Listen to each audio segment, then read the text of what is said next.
नमस्कार साथियों। आज शिक्षा विभाग ने सक्षमता पास, बीपीएससी पास और नियमित शिक्षकों के लिए स्थानांतरण पॉलिसी लागू कर दिया है।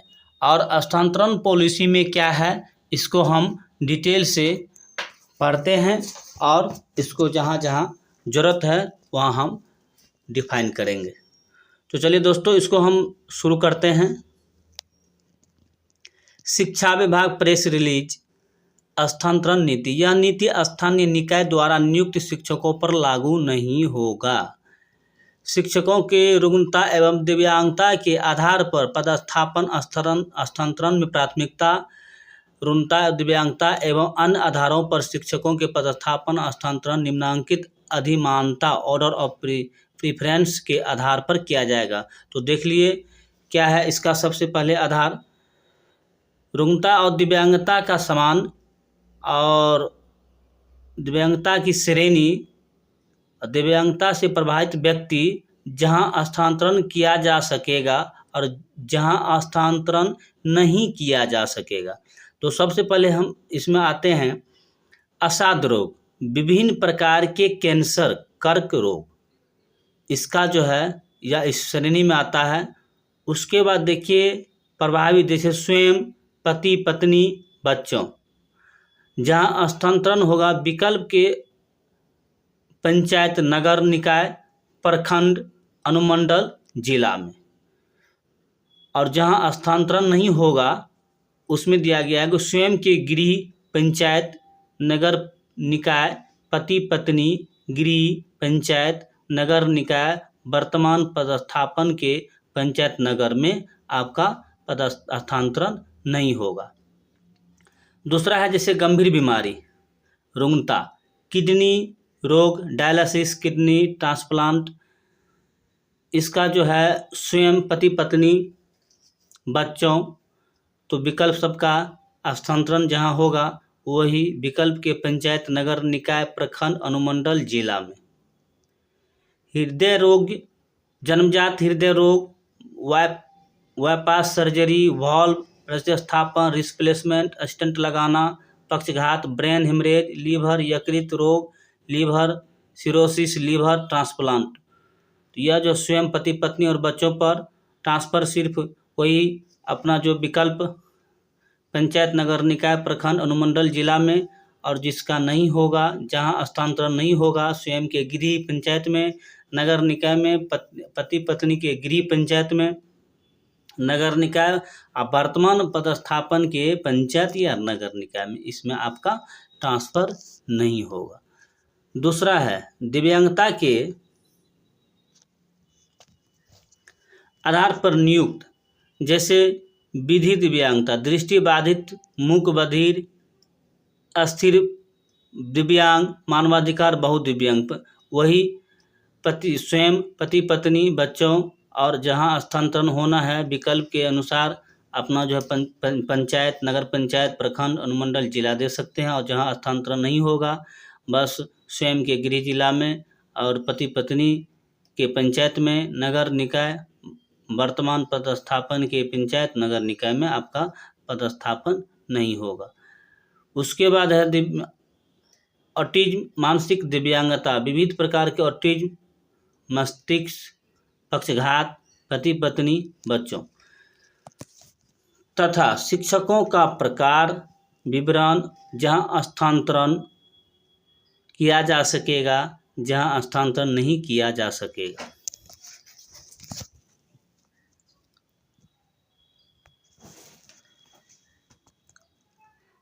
सभी विधवा एवं परित्यक्त शिक्षिका के लिए विकल्प के नगर पंचायत, नगर निकाय, प्रखंड, अनुमंडल, जिला में। और स्थानांतरण का नीति वही जो स्वयं के गृह जिला में नहीं होगा। उसके बाद महिला शिक्षिका, शिक्षिका के पति के पदस्थापन, पति के पदस्थापन स्थल के आधार पर होगा। पुरुष शिक्षक का ट्रांसफ़र सभी जिसका जिला का दिए गए विकल्प के आधार पर होगा और गृह अनुमंडल में नहीं होगा। इसमें अब आप देखिए यहाँ प्रखंड भी नहीं दिया, पंचायत भी नहीं दिया, या स्पष्ट कर दिया कि गृह अनुमंडल को छोड़ करके जहाँ आपका पोस्टिंग होगा वहाँ। देखिए खबर विस्तार से थोड़ा देखिए नोट में, केवल सिविल सर्जन कार्यालय स्तर से निर्गत दिव्यांगता रूणता व संबंधित प्रमाण पत्र मान्य होगा। स्थानांतरण एवं पदस्थापन के समान सिद्धांत। शिक्षा विभाग के अधीन विभिन्न विद्यालयों में क विहित वेतनमान में नियुक्त नियमित शिक्षक, ख में स्थानीय निकाय द्वारा नियुक्त शिक्षक, ग में सक्षमता परीक्षा उत्तीर्ण विशिष्ट शिक्षक, घ में बीपीएससी शिक्षक, बीपीएससी द्वारा नियुक्त एवं कार्यरत शिक्षकों का जो है स्थानांतरण नहीं होगा। उपरोक्त कंडिका 2 के फर्स्ट के अनुसार विभिन्न प्रकार के कार्यरत शिक्षकों का अनुपात समेकित रूप से जिला स्तर पर यह एवं यथासंभव विद्यालय स्तर क्रमशः 10, 30 एवं 30% सुनिश्चित हो सके, इससे स्थानांतरण एवं पदस्थापन के समय ध्यान में रखा जाएगा। तीसरा पॉइंट है शिक्षकों का पदस्थापन स्थान कंडिका 1 में वर्णित है कि अधिमानता ऑर्डर ऑफ प्रीफरेंस के आधार पर की जाएगी। चौथा पॉइंट है किसी विद्यालय विशेष में महिला शिक्षकों के पदस्थापन स्थानांतरण की अधिसीमा 70% होगी। पांचवा पॉइंट है कि प्रत्येक शहरी निकाय को एक इकाई मानकर स्थानांतरण की कार्रवाई की जाएगी। प्रत्येक शहर निकाय को एक नियोजन इकाई मानकर स्थानांतरण की जाएगी। शिक्षकों को उनके सेवा काल के प्रत्येक 5 वर्ष पर स्थानांतरण अनिवार्य होगा।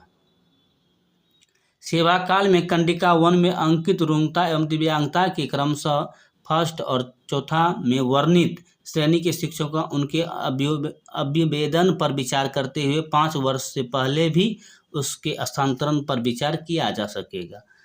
जैसे कंडिका फर्स्ट के क्रमांक फर्स्ट से 4 के संबंधित शिक्षक शिक्षाओं का स्वयं रूणता दिव्यांगता से ग्रसित होने पर 5 इकाई स्वीकृत मानक बल वाले विद्यालय में 1 और 10 इकाई स्वीकृत मानक बल वाले विद्यालय में 2 और 10 से अधिक स्वीकृत मानक विद्यालय वाले में अधिकतम 3 शिक्षक के पदस्थापन विचार किया जाएगा। विकल्प प्राप्त होने के उपरांत सर्वप्रथम उपरोक्त कंडिका 1 के अनुसार ऑर्डर को ध्यान में रखते हुए वेतनमान युक्त नियमित शिक्षक, सक्षमता उत्तीर्ण शिक्षक, TRE द्वारा नियुक्त शिक्षकों को विकल्प के आधार पर इसी क्रम में अवसर दिए जाएंगे और इसी क्रम में वरीयता का भी ध्यान रखा जाएगा। जिला स्तरीय वरीयता सूची शिक्षक श्रेणीवार होगा। जिला स्तरीय वरीयता सूची शिक्षक श्रेणीवार होगा। शिक्षकों का स्थानांतरण पदस्थापन का विकल्प प्राप्त किया जाएगा। शिक्षकों को 10 विकल्प देने का अवसर होगा। यथासंभव उन्हें निकटतम अनुमंडल या निकटतम जिला में पदस्थापित किया जाएगा। किसी भी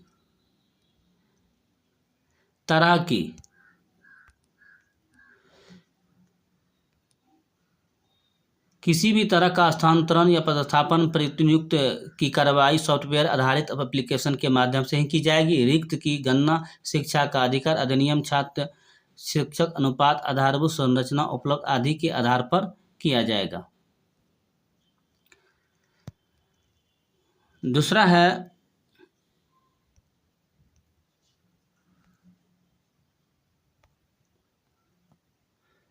प्रथम चरण में सभी प्रकार के शिक्षकों स्थानीय निकायों के शिक्षकों को छोड़कर के स्थानांतरण में पदस्थापन मुख्यालय स्तर से की जाएगी। क में है कि नियमित शिक्षक, बीपीएससी शिक्षक, TRE 1 एवं 2 के शिक्षक द्वारा स्थानांतरण में पदस्थापन हेतु विकल्प नहीं देने की स्थिति में उनके स्थानांतरण पर विचार नहीं किया जाएगा, अर्थात वे अपने पदस्थापित विद्यालय में यथावत बने रहेंगे। प्रथम चरण के इस स्थानांतरण पदस्थापन की इकाई में सक्षमता उत्तीर्ण शिक्षक एवं बीपीएससी शिक्षक, TRE 1 शिक्षक के लिए राज्य स्तरीय वरीयता के आधार पर अवसर प्रदान किए जाएंगे। उपरोक्त कंडिका 2 के 12 के आलोक में की गई कार्रवाई के उपरांत भविष्य में जिले के अंदर स्थानांतरण पदस्थापन की कार्रवाई TRE मानक के अनुरूप छात्र शिक्षक अनुपात एवं विभिन्न श्रेणी के शिक्षकों के मध्य संतुलन को ध्यान में रखते हुए जिला स्थापना समिति द्वारा की जाएगी, जिसका स्वरूप निम्नवत होगा। देख लीजिए दोस्तों, जिला शिक्षा पदाधिकारी इसका अध्यक्ष होंगे, उप विकास आयुक्त सदस्य होंगे, जिला शिक्षा पदाधिकारी सदस्य सचिव होंगे। जिला कार्यक्रम पदाधिकारी स्थापना सदस्य होंगे। जिला पदाधिकारी द्वारा अनुसूचित जाति जनजाति श्रेणी के मनोनीत एक पदाधिकारी के सदस्य होंगे। जिला पदाधिकारी द्वारा मनोनीत एक महिला वरीय उपसमाहर्ता नहीं होने की स्थिति में कोई अन्य महिला पदाधिकारी सदस्य होंगे। जिला पदाधिकारी द्वारा मनोनीत एक अल्पसंख्यक पदाधिकारी होंगे जो सदस्य रहेंगे। उसके बाद उपरोक्त कंडिका 2 के 12 के आलोक में की गई कार्रवाई के उपरांत भविष्य में शिक्षकों प्रमंडल के भीतर अंतर जिला हस्तांतरण निम्नवत गठित समिति द्वारा किया जाएगा। प्रमंडल इन कमिश्नरी वाइज।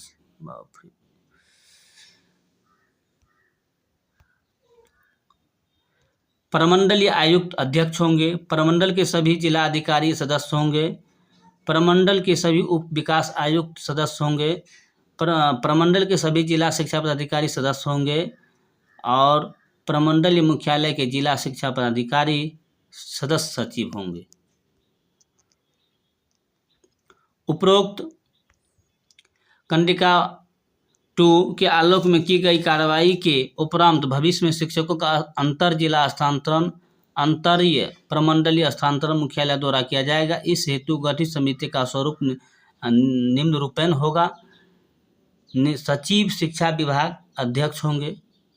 निर्देशक प्राथमिक शिक्षा सदस्य होंगे। निर्देशक माध्यमिक शिक्षा सदस्य होंगे। जिले के भीतर हस्तांतरण संबंधी किसी भी विसंगति के मामले में जिला स्थापना समिति द्वारा निपटारा किया जा सकेगा। उसके बाद स्थानीय राजनीति की संलिप्तता, वित्तीय अनियमितता, नैतिक अक्षमता, मोरल टर्पिट्यूड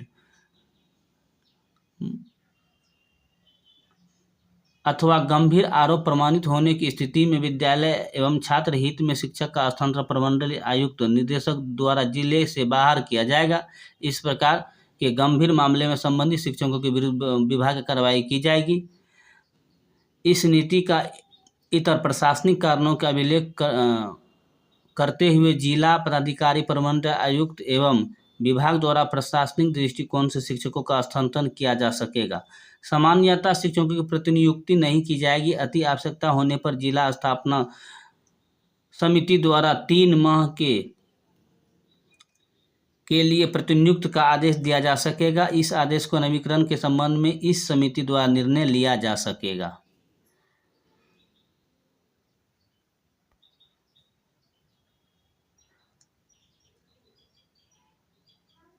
स्थानांतरण एवं प्रतिनियुक्ति संबंधी आदेश विभागीय पोर्टल के सॉफ्टवेयर पर आधारित ऑटो जनरेट फॉर्मेट के माध्यम से निर्गत किया जाएगा। अन्य किसी माध्यम से स्थानांतरण प्रतिनियुक्ति आदेश नहीं निकाला जाएगा और वैसे मामले अवैध माने जाएंगे।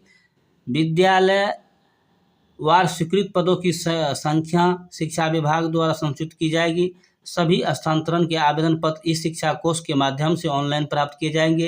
किसी प्रकार के फिजिकल डॉक्यूमेंट जो पूर्व में जमा किए हैं उन्हें भी ऑनलाइन आवेदन जमा करना होगा।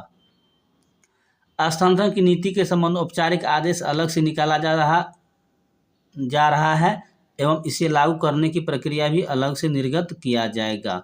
तो धन्यवाद दोस्तों। अगर आप हमारे चैनल को पहली बार देख रहे हैं तो चैनल को सब्सक्राइब करने के साथ साथ बेल आइकन पर क्लिक करके ऑल पे क्लिक कर दीजिएगा, ताकि जब भी मैं इस तरह का कोई वीडियो अपलोड करूं सबसे पहले नोटिफिकेशन आपके पास जाए और आप इस वीडियो को देख सकें। धन्यवाद।